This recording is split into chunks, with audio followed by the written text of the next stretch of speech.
Hello everybody, I am G.R. Maskeri, PhD Chemistry of JNU Dharwad, presenting before you the numerical on solutions.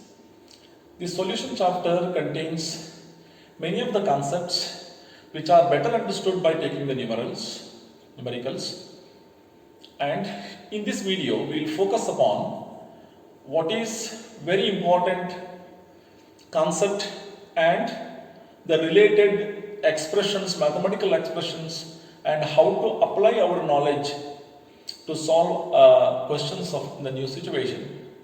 So this is the focus of this video. We will take up the different parts or different concepts in this particular unit. So first one is method of expressing the concentration. Solutions are maybe qualitatively can be a highly concentrated or it may be a dilute solution. A saturated solution in which no more solute can be further dissolved in it at that particular temperature. So it is the maximum amount of solute that can be kept in a fixed volume of a solvent in a particular temperature. Now, if it is a dilute solution, there are many ways of expressing the concentration. So as we have seen in the theory, there is percentage, mass by mass percentage, volume by volume percentage, mole fraction, and molality, and questions will be based on this, will be asked. We will look at that one by one. And Henry's law and its application. Regarding solubility of a gas in a liquid, there is Henry's law. And what is the mathematical expression of this Henry's law, and what best way we can able to write the expression and apply that expression at the different situation, we will see. And then Raoult's law and its application. Raoult's law for the vapor pressure of a solvent, pure solvent, and vapor pressure of a solution is the key point to discuss here. Now colligative properties. So very important or key factor in this particular chapter is colligative property. There are 4 different colligative properties: relative lowering of vapor pressure, elevation in boiling point, depression in freezing point, and osmotic pressure. All these are having some numerical expression, and based on that numerical expression questions will be asked. So we will look into that particular thing. And want of factor I, which is being introduced if a solute is undergoing association or dissociation. So creating either more number of particles by dissociation or creating less number of particles after association, and because of that colligative property changes. And want of factor also an area in which many questions or questions in the competitive examinations are being asked. Now objective type questions, that is questions which are being asked in the competitive examinations, and assertions and reasoning questions are the 2 again key areas. We discuss some of the questions in that. Now quickly let us recapitulate what are the methods of expressing concentration. Now how to calculate the concentration of a solution? Basically there is molarity and molality. Molarity can be calculated as number of moles of solute per volume of a solution in liter. So the solution volume of the solution is being taken in the denominator, and it should be in liters. Suppose if the volume is expressed in milliliter, then 1000 should be the multiplication factor there. 1000 should be the multiplication factor that is to be written in the numerator, right? So conversion of milliliter into liter. Milliliter, you have to divide here by 1000. The division, the denominator of the denominator goes to the numerator. Therefore 1000 will be the multiplication factor. Now coming to another one important, molality. Molality means it is number of moles of solute per kg of the solvent. Okay, so this is per kg of the solvent. It's not the volume, kg of the solvent. Okay, right. Then there is another thing, normality. Normality is number of gram equivalents of solute, per volume of the solution in liter. So molarity and normality are almost similar as far as denominator is concerned, but the numerator number of gram equivalents, that is the point to change there, right? Now another expression is mole fraction of each component. Suppose the solution there are many components, and if there are binary solutions, then will be only 2 components will be there. If it is a binary solution, there will be only two components A and B. Mole fraction of A or mole fraction of B is number of moles of that component divided by total number of moles in solution. This is the expression for that. So it is always a fraction, value is less than 1.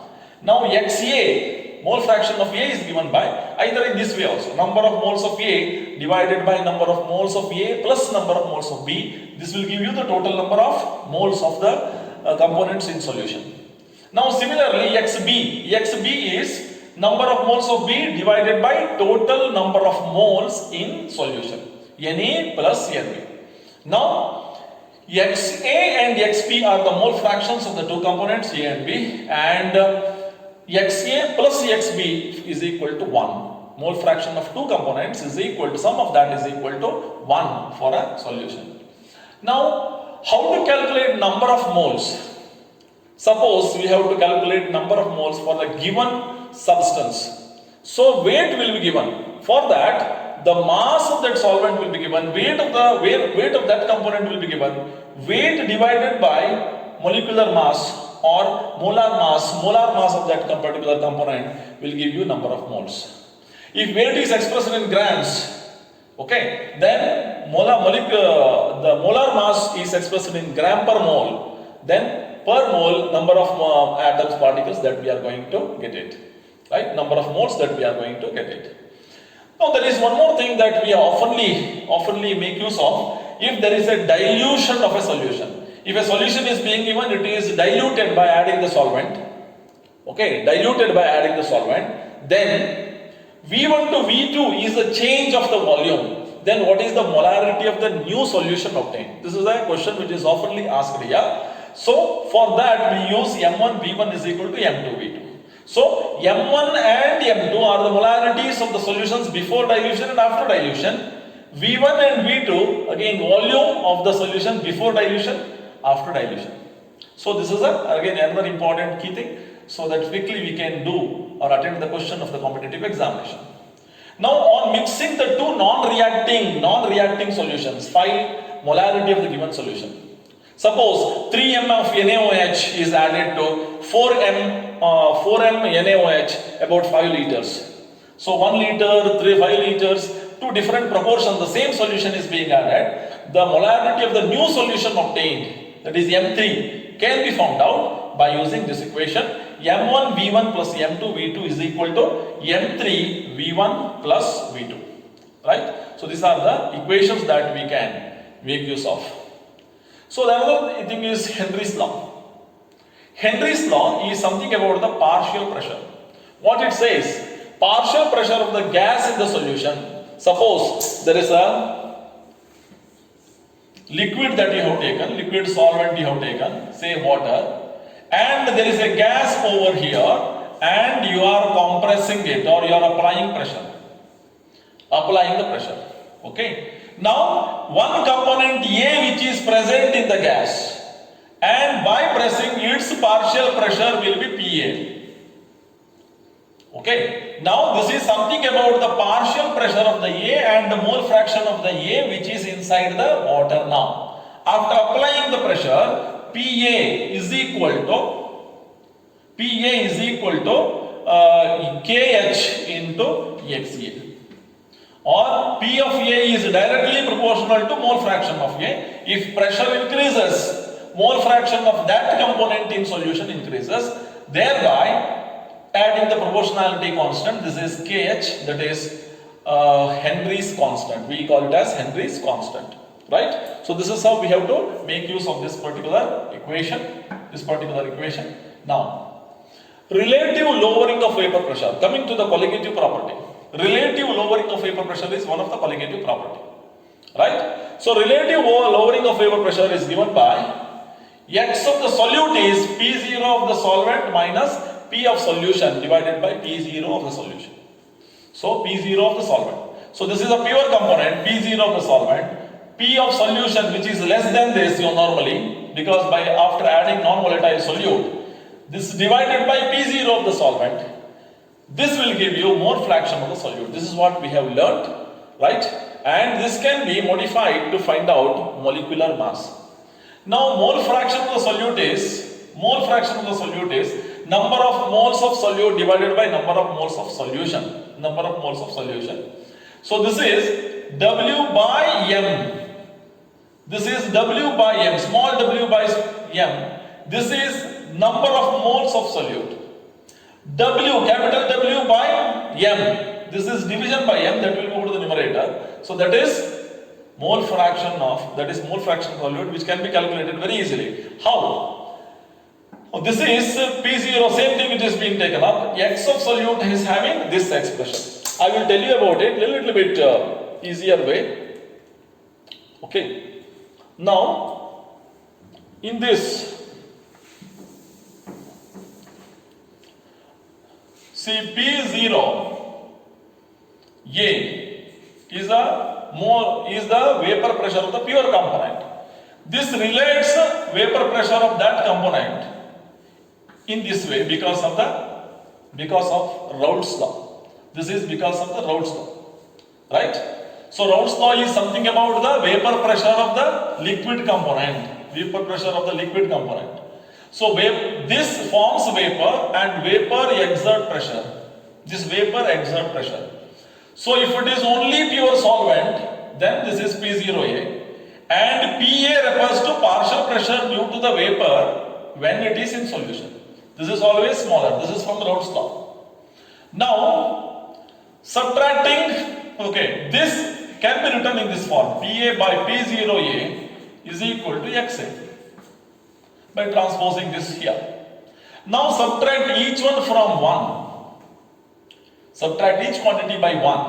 Now what we are getting is P0A. This is P0A minus PA. This is nothing but relative lowering of vapor pressure. This is done by taking LCM. Right? This is equal to 1 minus XA is nothing but XB, that is solute. So here it is solvent. A is a solvent. Mole fraction of the solvent. Now it is mole fraction of the solute. This is what being written here. P0 of the solvent minus PA, partial pressure due to the solution, divided by P0A is equal to XB. Now XB can be written as XB by XA plus XB. This is the definition of mole fraction of solute. Now this is nothing but W2 by M2. This is another way of writing. W2 by M2 divided by W2 by M2 plus W1 by M1. Suppose this mole fraction is very less, we can neglect this. W2 by M2 divided by W1 by M1, which is written in this way, W by M. This is W2 by M2, W2 by M2, W1 by M1, the denominator goes to numerator. Therefore, this is the expression for it. Now, this expression is being used to find out, mole fraction of the solute, or sometime we make use of this for finding out molar mass of the solute, molar mass of the unknown solute. So in all colligative property, one of the idea is to find out molar mass of unknown solute by practically observing the colligative properties, right? So elevation in boiling point is another important property. So in that we have had a formula that molarity of the solution, this is molarity of the solution is related to the elevation in boiling point. What we have derived is delta TB, elevation in boiling point directly proportional to molarity.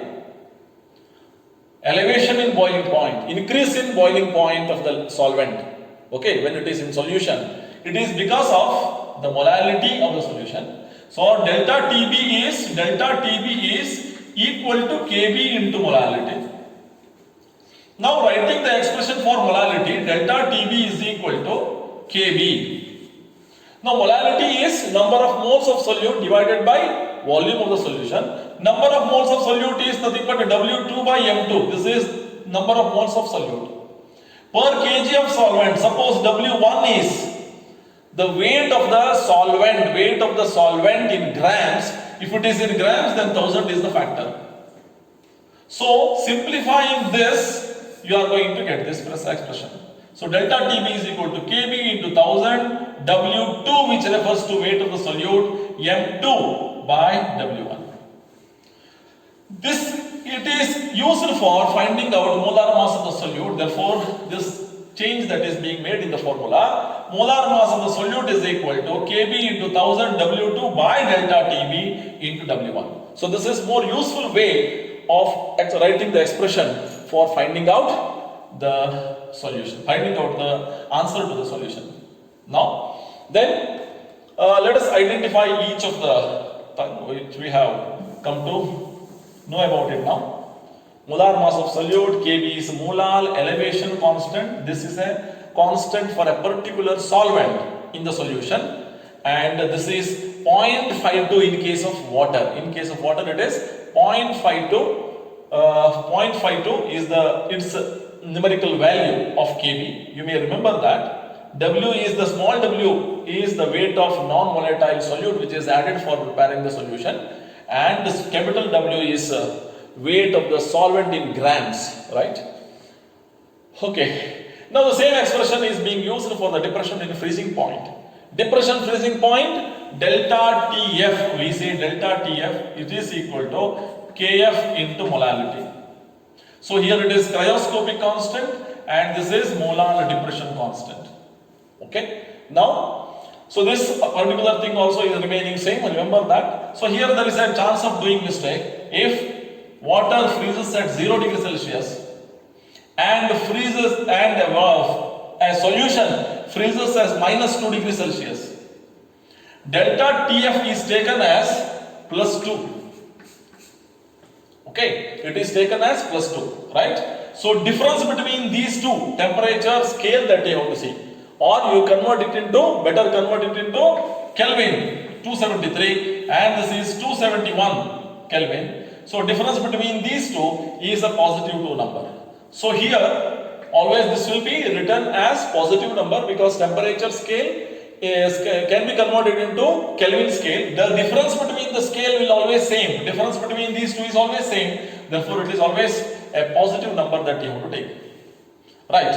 So Kf value also for the solvent it will be given. Right. So based on that you can solve that. Now, osmotic pressure. Osmotic pressure is another important thing. So this is given by pi is equal to mRT. What is pi? Osmotic pressure. Pi is equal to CRT. Like this also it is being written, where C is the concentration, or concentration is molarity. M stands for molarity. So pi is equal to number of moles. Concentration is number of moles per volume of a solution. That is molarity. So RT. Or pi V is equal to nRT. So this is resembling ideal gas equation. Easy to remember. Now how to find out molar mass of unknown solute by using osmotic pressure? For that, again pi V is equal to N is nothing but W2 by M2. Number of moles of solute is given mass by molar mass into RT. Now what is M2 is equal to? M2 is equal to pi V, which is denominator, pi V WRT. W2RT or WRT. This is the way we can able to make use of the expression for finding out molar mass of unknown solute. So basically colligative properties are used for finding out molar mass of unknown solute. So we look into different questions which is asked in the NCERT text and also the examination, various examinations questions which are being asked. Now the first question. Concentrated nitric acid is 68% nitric acid by mass in aqueous solution. What should be the molarity of such sample of the acid if density of the solution is 1.504 gram per ml? So this is an NCERT question. And what sort of things are essentially to be thought of before attempting this question? Initiation of the question. This is a very, very important.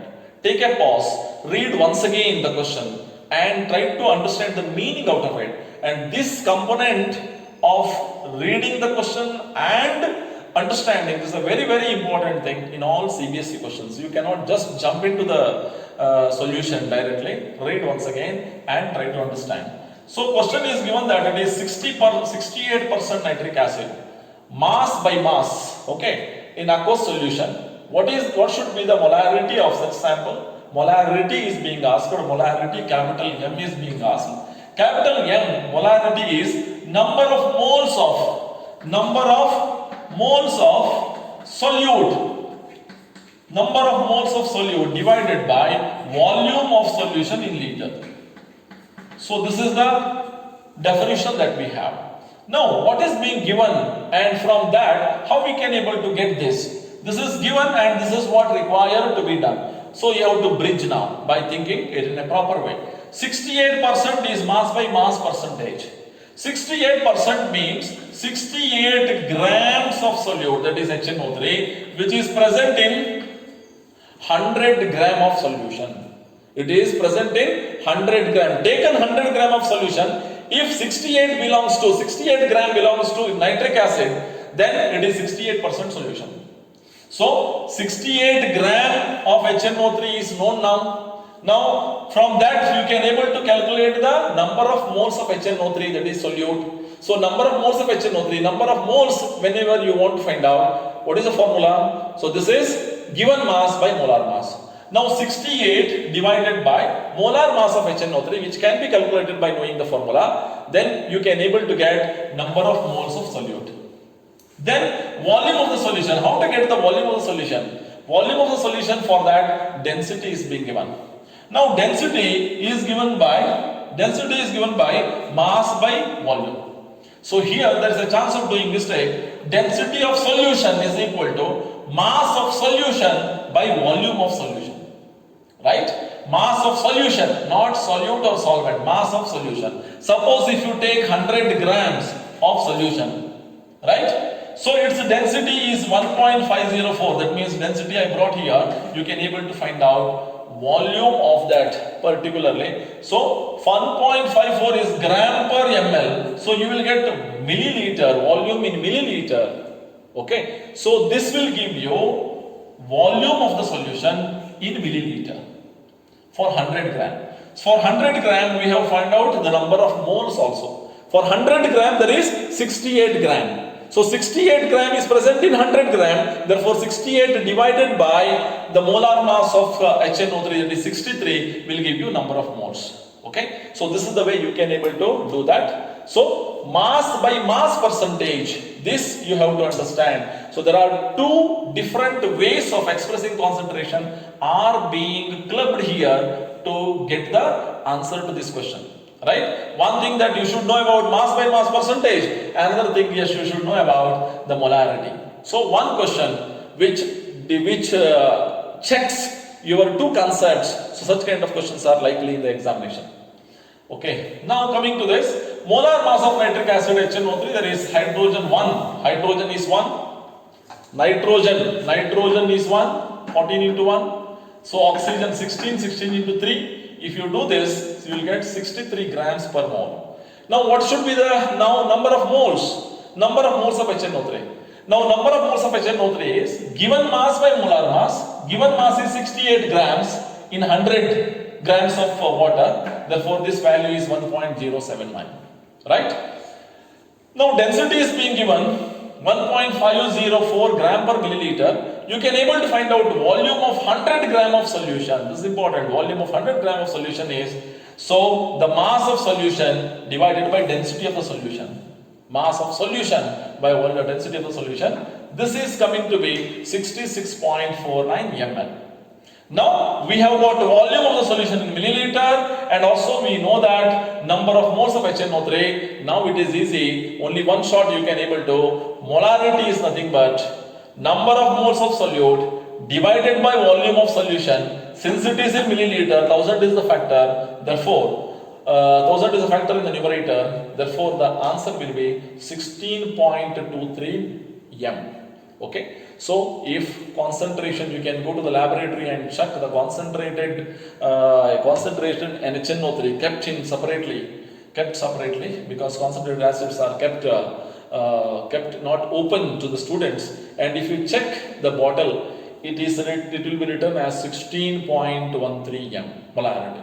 In some it will be given as 16.3 m, and also it is expressed 68% nitric acid. It will be written that. So whatever the textbook the questions are there, they are basically from the observation exactly from the industry or whatever is being marketed, the same values are being given so that you will understand how it is applicable, to the situation where you will be placed, right? Okay, now coming to the another question. A solution of glucose in water is labeled as 10% weight by weight. What would be the molarity, mole fraction and mole fraction of the solution? If the density is being given, what will be the molarity of the solution? So three things asked: molality, mole fraction and molarity is being asked. So for molarity, we need another component of density. This is what we have seen just now. To find out the volume, we need the component of density of the solution. Now the similar kind of problem, 10% solution, glucose, here is the glucose. Now you can get into the question very easily. Now it is 10% volume weight by weight solution of glucose in water implies that 10 gram of glucose is present in 100 grams of solution, So 10 gram is the mass of glucose. So glucose is present in 90 grams of water. Now molar mass of glucose is 180 gram per mole, and so now calculate the number of moles of glucose which is coming to be 10 by 180. 10 divided by 180, 0.056, right? So this is the way we can able to find out the number of moles of the glucose. And once you know the number of moles of glucose, okay, you can able to find out molality. Molality is number of moles, and the mass of the solvent is 90 grams. Therefore, it is in gram. Therefore, 1000 is the factor. 0.56 into 1000 divided by 90, which is equal to 0.62. This is molality. This is molality of the solution, right? Mole fraction of the solution. Now another thing is asked is mole fraction of the glucose.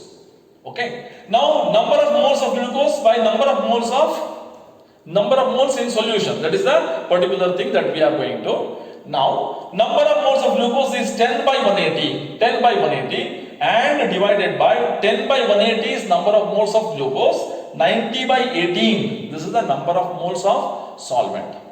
So this is 90 gram is the given mass of solvent water. 18 is the molar mass of water. Okay. So 90 by 18. Okay. 27.76. So 67. Then this is to be.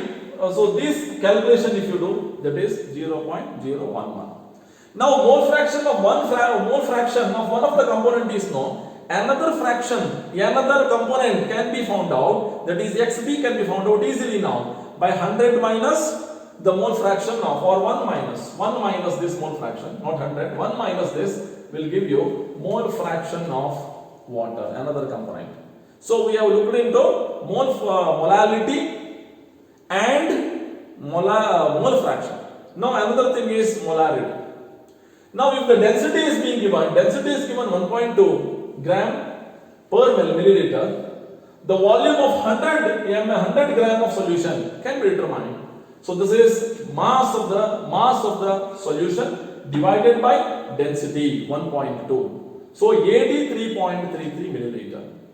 Now what is molarity? Again, molarity is number of moles of solute divided by volume of solution in liter. Number of moles is already being given, already being taken. Now this is 0.056. Okay, this is number of moles of solute that we have found out, and volume of the solution 83.33. Since it is in milliliter, 1000 is the multiplication at the numerator side. So the value comes out to be 0.672. So this is the way you have to tackle the questions. So these are the questions important in the NCERT textbook, and also it is in the questions which is being repeatedly asked. Now a sample of drinking water found to be severely contaminated with chloroform, CHCl3, chloroform, supposed to be a carcinogen, the level of contamination was 15 parts per million ppm. Now express this in percent by mass.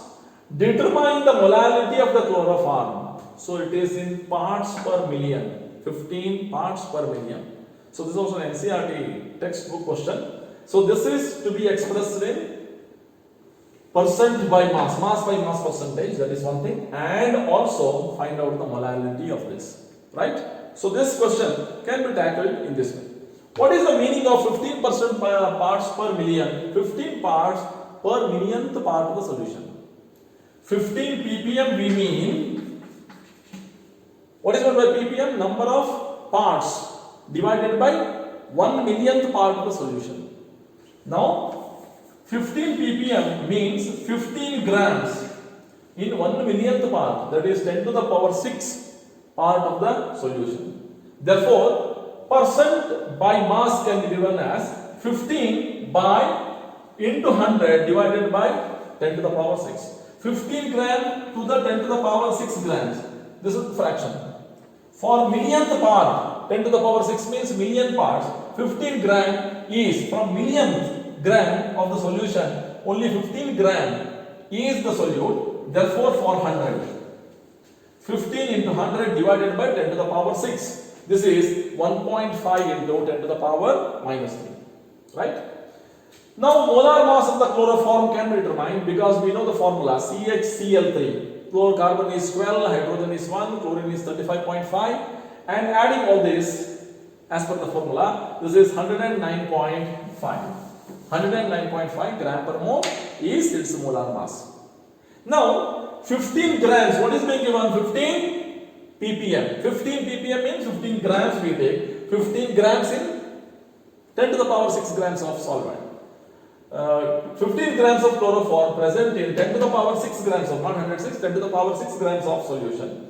Therefore, 15 gram of chloroform is present in 10 to the power 6 minus 15 per 106 grams of water. Okay, that is the mass of the solvent. So it is almost 10 to the power 6 only. Okay, this 10 to the power 6, this 10 to the power 6. So 15 into divided by 119.5. 15 gram divided by molar mass. Given mass by molar mass will give you number of moles of it. 10 to the power 6. Okay, into 10 to the power minus 3 because it is to be converted into kg. Into kg. Therefore, 10 to the power 6 into 10 to the power minus 3 will give you this 1.24 into 10 to the power minus 4 molarity. So this should be 10 to the power 6. Okay. So this is the thing. Okay, here is another interesting question. The volume of 4m HCl and 10m HCl are required to make 1 liter of 6m HCl. Now, you have been given like this. You want 1 liter of 6m HCl. The concentration is 6 molarity. You need 1 liter of 6m. But you have been given 4m HCl to add and also 10m HCl to add. Two solutions to add. What proportion you have to add so that it will be 6m, 1 liter of 6m. Okay. So 4 answers are there. You have to choose the best answer or correct answer among these 4 answers. Right. Now look at the total amount, whether it amounts to 1 liter. That is the easiest way to check it. 0.75, 0.25. It will comes to be 1 liter. 0.5 and 0.5. This also comes to be 1 liter. 0.67 and 0.33. Almost 1 liter. Yeah. 0.80 and 0.20. That is also 0.80 or 0.20. This is also 1 liter. So we cannot reject anything based on the volume.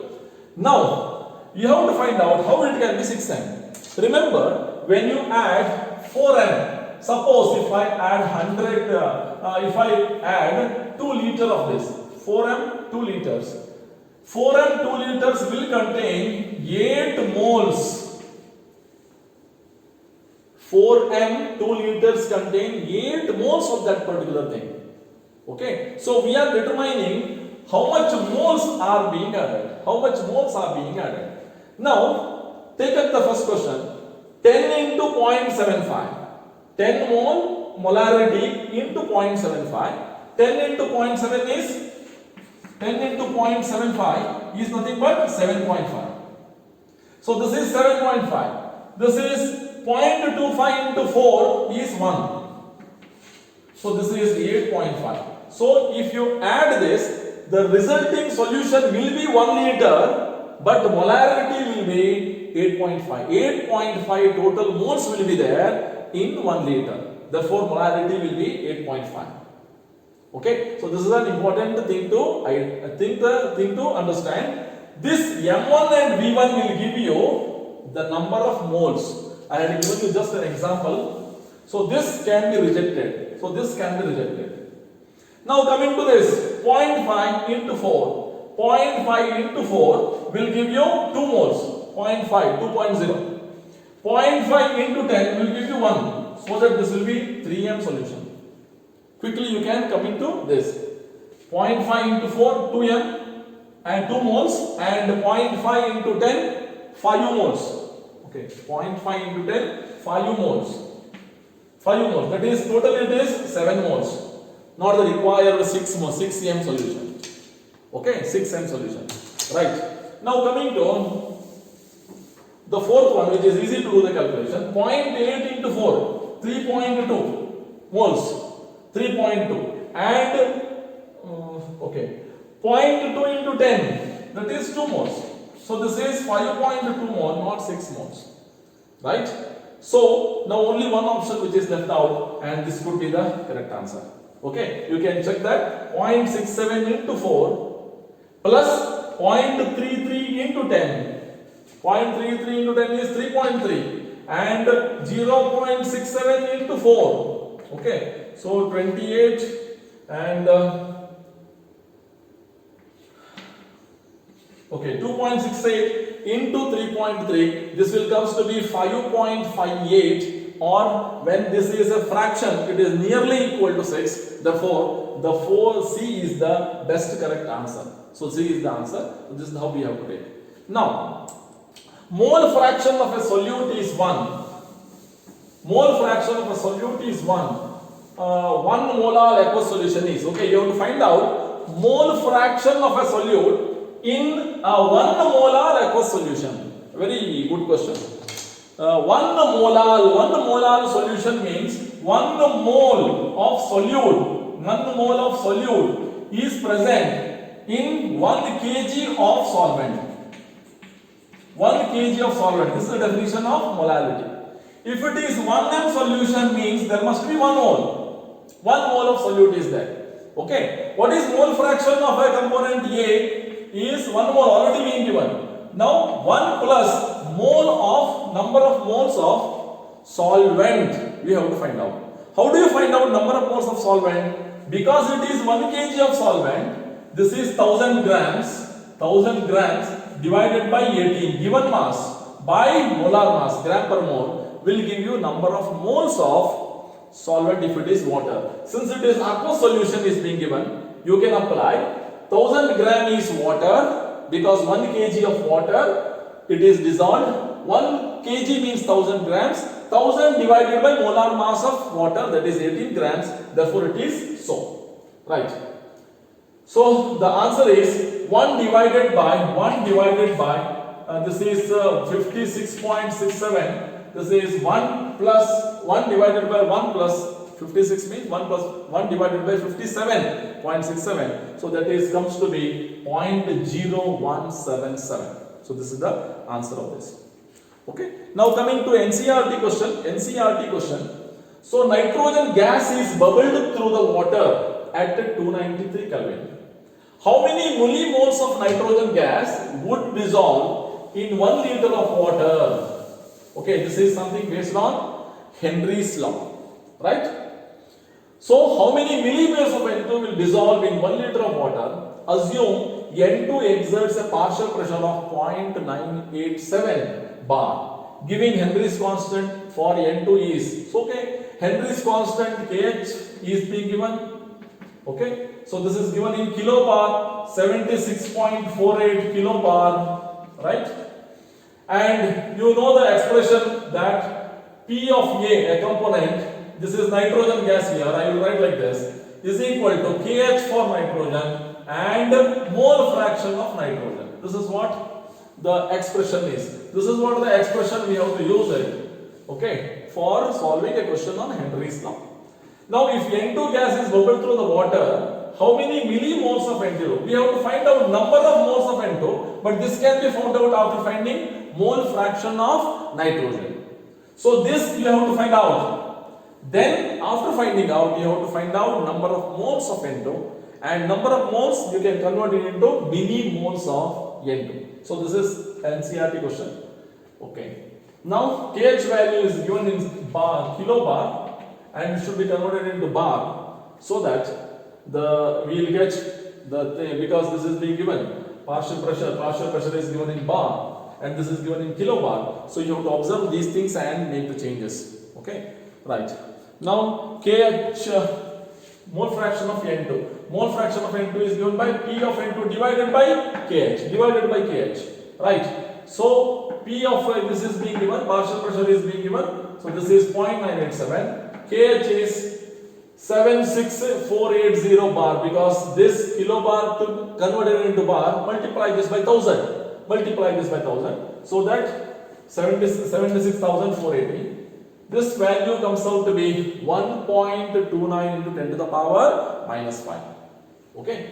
Now, as a liter of water contains 55.5 moles, as I just discussed, 1 liter of water means 1 kg of water or 1000 grams of water. 1000 grams of water means 1000 divided by 18. Given mass by molar mass is the number of moles of water. So number of moles of water 1000 by 18 is 55.5. Now as per 1 liter we have to find out 1 liter how much N2 is being dissolved, we have to find out. Therefore number of moles of water is 55.5. So in this moles of mole fraction of N2, number of moles of N2 divided by number of moles of N2 plus number of moles of water. This number of moles of water is known. Now N plus 55 as the number of moles of gas will be very less, we can neglect this and we write this as N divided by 55.5. So number of moles divided by 55.5 is mole fraction of N2, which we have found out here by using this expression, right? So this expression, therefore this N5, okay, this N divided by 55.5 is equal to X2 mole fraction. So now calculate N. So N is coming to be 1.29 into 10 to the power minus 5. So this is moles. Okay, so this is moles, okay, into 55. So 1.29 into 10 to the power minus 5 into 55.5. This will be number of moles. If you convert it into millimoles, then you have to convert it into, you have to multiply by 1000, right? So this is N value. When this N value is multiplied by 1000, we get number of millimoles, because 1 mole contains 1000 millimoles, right? So this is 0.716 millimoles of nitrogen gas will be dissolved in 1 liter of water when the partial pressure is 0.987. So this is how we can able to get into the answer.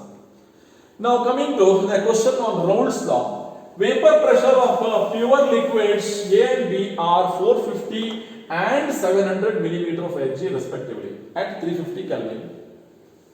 Okay, find out the composition of the liquid mixture if total vapor pressure is 600 millimeter of Hg.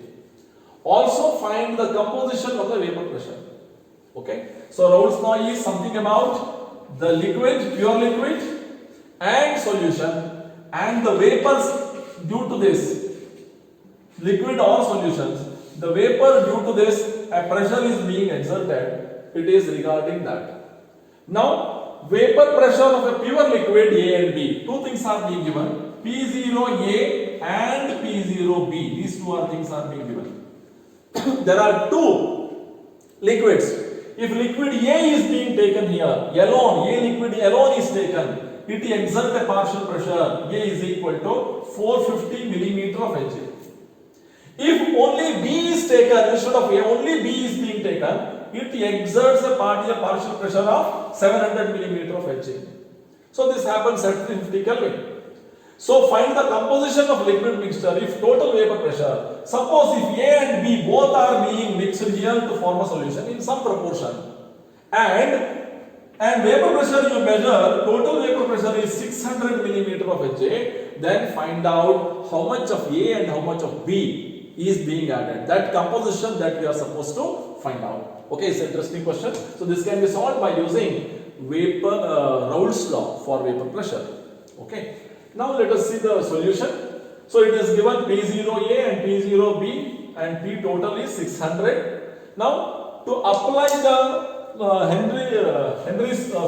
Raoult's law, we have to take P total is equal to P0A plus PA into PB. PA plus PB. Now PA is given by P0A into XA plus PB is given by P0B XB. P0B XB. Now, so this is total pressure. Now P0A is being given, P0B is being given, total pressure is being given, P total is being given, P total is being given, this is being given. You have to find out XA and XB, mole fraction of XA and XB. And we also know that XB is equal to 1 minus XA and or XA is equal to 1 minus XB. So accordingly we can change and you can able to find out the value. Okay. Okay.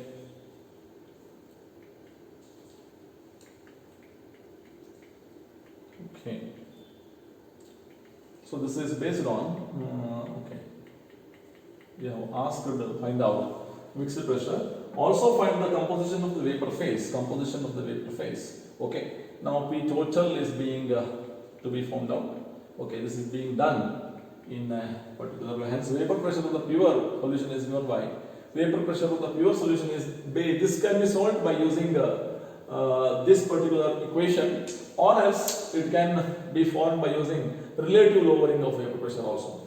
Okay, now we will see look into application type of one of the application type of question. A solution of 12.5 grams of urea in 170 grams of water gave a boiling elevation at 0.63 Kelvin. Calculate the molecular mass of urea taking Kb is equal to this. So it is a question on colligative property.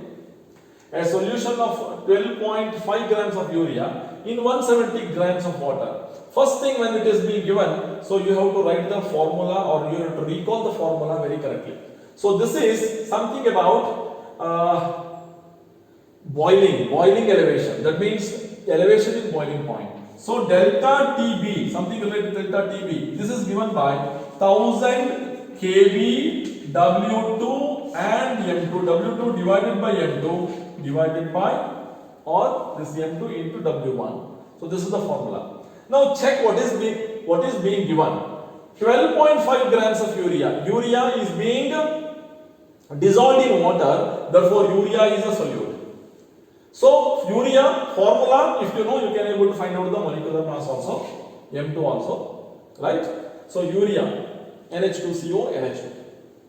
Now you have to the W1, 170 gram of water. This also is being given. It is in gram.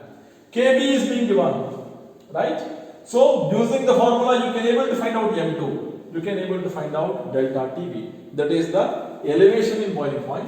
Here, what is being asked is give a boiling point elevation of 0.63. Calculate the molecular mass of urea. Suppose if this is being given, you have to find out the molar mass of urea. Okay, without knowing the formula is not being given, but delta TB is given. You can check whether the molecular mass determined from this particular colligative property and the actual formula whether it will tally or not, right? So this is the formula to be taken care of. This molar mass of solute, this M2 solute is given by 1000 kb W2 divided by W1 and delta TB will be here. Delta TB is here. So this is the formula to be made use of. Now W is okay. These are the things which are being given, and once you know that, it is easy now. Okay. Yeah. Kf for water is being, sorry, this is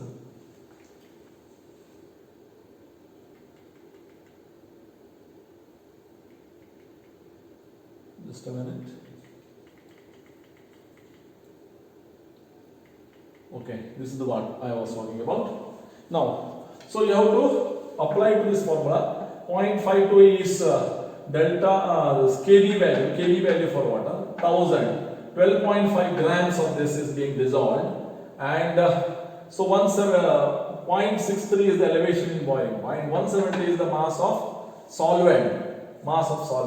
So applying this particular thing, so calculating this will be 60.7 grams. 60.7 grams. You can check by noting the formula NH2 CONH2. This is the formula of urea.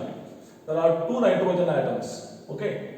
So 14 into 2, 28. So 4 hydrogen. 28 plus 4, 32. 32 plus carbon 12, and this is 16 oxygen. So 6 4s are, that is this is 6. 60 is its molar mass. 60 is the molar mass by knowing the formula. And if we find out that molecular mass by using colligative property, it is nearly coming to the same 60.7, right? So this is the use of colligative property. By observing the change in the colligative property after making the solution, you can able to find out the molar mass of unknown solute. In this case, urea, since we know the formula, we can cross check whether we got the same answer or not, right? Now coming to the next question. An aqueous solution of a weak monobasic acid containing 1.1 gram of 21.7 gram of water freezes at 273.813 Kelvin. If the value of Kf for water is 1.86, the molecular mass of the monobasic acid is, it is a monobasic acid. And what is the molecular mass of the monobasic acid? Whether we get it correctly or not depends upon whether what extent it undergo dissociation or association. But since it is a weak monobasic acid, it is not undergoing dissociation at all. By taking that approximation, we are doing here. Now we know that TF is equal to Kf into molality. Delta TF is depression in freezing point.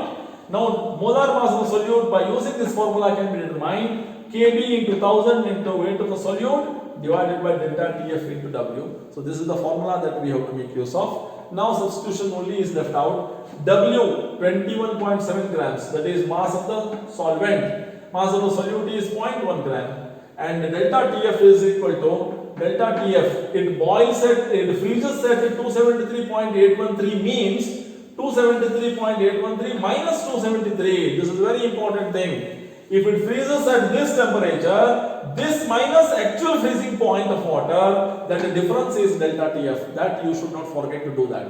Okay. Now Kf is equal to 1.86. This is being given. Now molar mass solute. Apply the formula. Kb value is 1.86 for water. You may remember this particular thing. 1000. W is 0.1. Delta TF is 21.7. And capital delta is 0.813. This is how the molar mass of solute can be determined. This is coming to be 10.54 grams. Right? Now coming to another question. At 300 Kelvin, 36 grams of glucose present per liter of a solution has an osmotic pressure of 4.98 bar. If the osmotic pressure of the solution is 1.52 bar at the same temperature, what would be its concentration?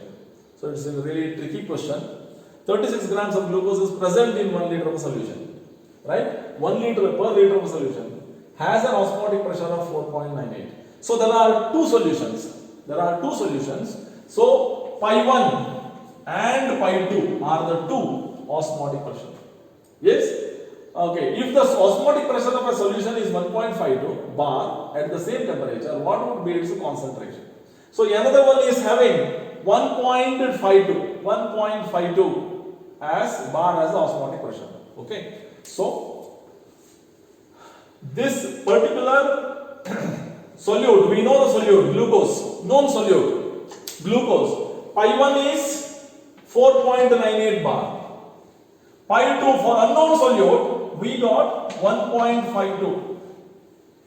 Okay, when 36 grams of glucose is present per liter of solution has the osmotic pressure this, and if the osmotic pressure of the solution is 1.52 bar at the same temperature, then what we have to do with it? Okay, osmotic pressure is being taken, osmotic pressure is 1.52, if different concentration, then what we have to do? So we have to apply pi is equal to CRT.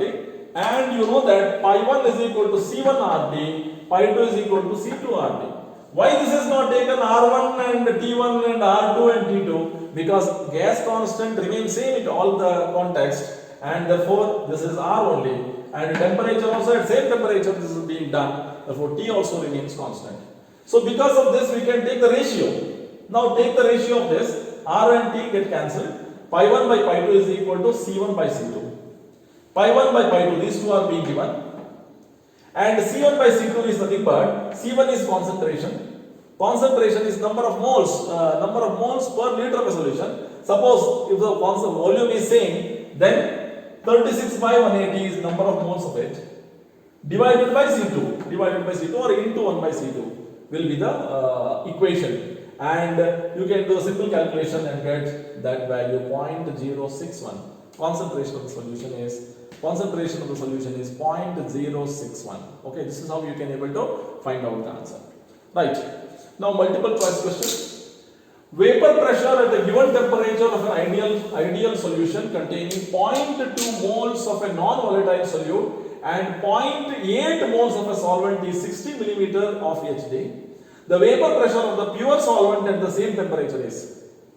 Right. So there are two components which are being given. Say there are two components A and B, two components, solute and solvent.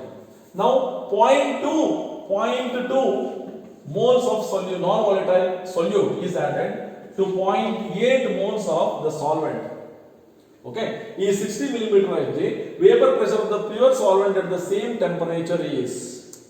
At the same temperature, what is the vapor pressure of pure solvent? Okay, now you can see the vapor pressure depends upon the vapor pressure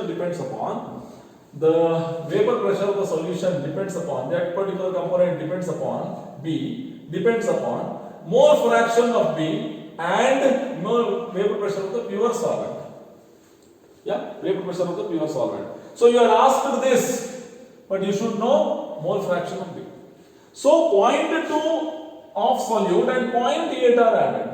Now what is the mole fraction? 0.8 divided by, this is the number of moles of B, that is solvent, divided by number of moles of solute plus number of moles of solvent. This is again 1.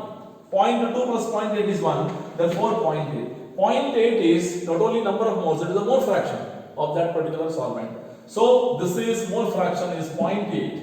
Now 0.8 Pb divided by 0.8 Pb divided by 0.8 P0 is being given. Okay, you have to find out this one. Pb is being given. So 60, this is 60 divided by 0.8 will be the answer. 60 divided by 0.8, you are getting 75 mm of Hg.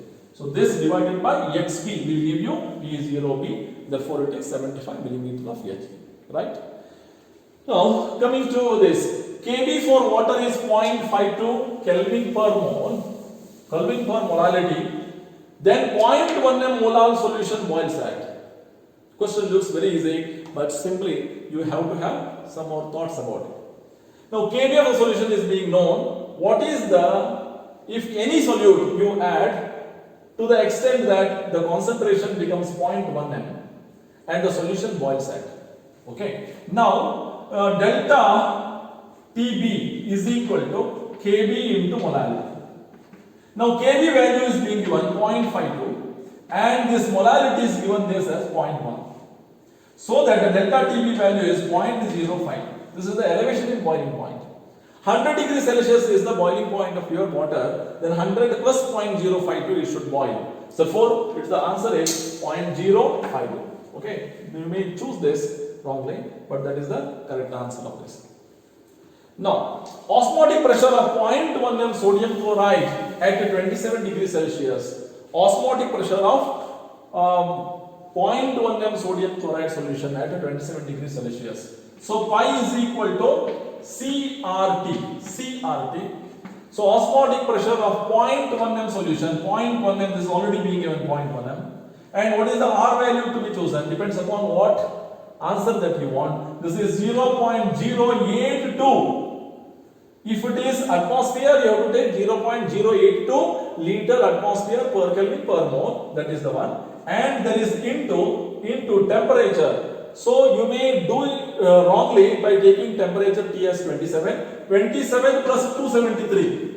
So this is 300. So this is the calculation that you have to do. 300 into 0.82, 0.082 is the R value into 0.1. This will give you the answer to this, and this answer is 2.46. 2.46 is the answer. Okay, you can do the calculation and see. This is the calculation that we are supposed to do. Now, depression in freezing point of 0.01 m aqueous solution of urea, sodium chloride, sodium sulfate are in the ratio. So there is ratio of this is being given. This is being taken. Now, depression of freezing point. This is delta TF. Depression of freezing point is equal to I into Kf into molality. I is to be taken because they are ionic solutes, and I value is a very important thing because of dissociation is different. They differ in a dissociate in a different way. So molality, this is constant. This is all these are having 0.01 only. All these solutions are having 0.01 only. Kf is also constant because it is an aqueous solution. These two factors are constant. So delta Tf value depends only in the value of phi. In case of urea is not undergoing dissociation. Urea, glucose, sucrose, we consider this or that they are not undergoing dissociation. For not undergoing dissociation, I value is 2. And for sodium chloride, formula is NaCl. It splits as Na plus ion and chloride ion in solution. One particle becomes 2. Therefore, I value is 2 for NaCl. So note the formula of sodium sulfate, Na2SO4. This will give as 2 Na plus ion and sulfate ion. So there are 2 plus 1, 3 ions. So I value is 3. One which is having I value 3, I value more, that will be having more delta TF. Therefore, it is depressing the depression of the freezing point will be more in this regard. So answer is 1 is to 2 is to 3. So the answer 1 is to 2 is to 3. Right? Okay. Now coming to this question. Which of the following pairs of solution is isotonic at the temperature? Isotonic means that those which are having same osmotic pressure. So here also I value is a determining factor. 0.1 m, concentration is same. 0.1 m, all the cases 0.1 m, here 0.2. The concentration is same. So if the concentration is same, provided if the I value is same, then they are isotonic. But I value may be different. We look into the different thing. CaNO3 twice. This is having Ca2 plus and 2 NO3 minus, that is 3. I value is 3. Here also I value is 3. 2 NaSO4. So remember that calcium nitrate, when it dissociates, it is having 3 ions. Ca2 plus ion and NO3 minus 1 ion. 2 NO3 minus 1 ions. So 1 plus 2, 3 ions will be there. Similarly, sodium sulfate also is 3 ions will be there. Therefore, this could be the isotonic. So if you compare here, I value is 2 here, but I value is 3. So urea I value is 1. For magnesium chloride I value is 3.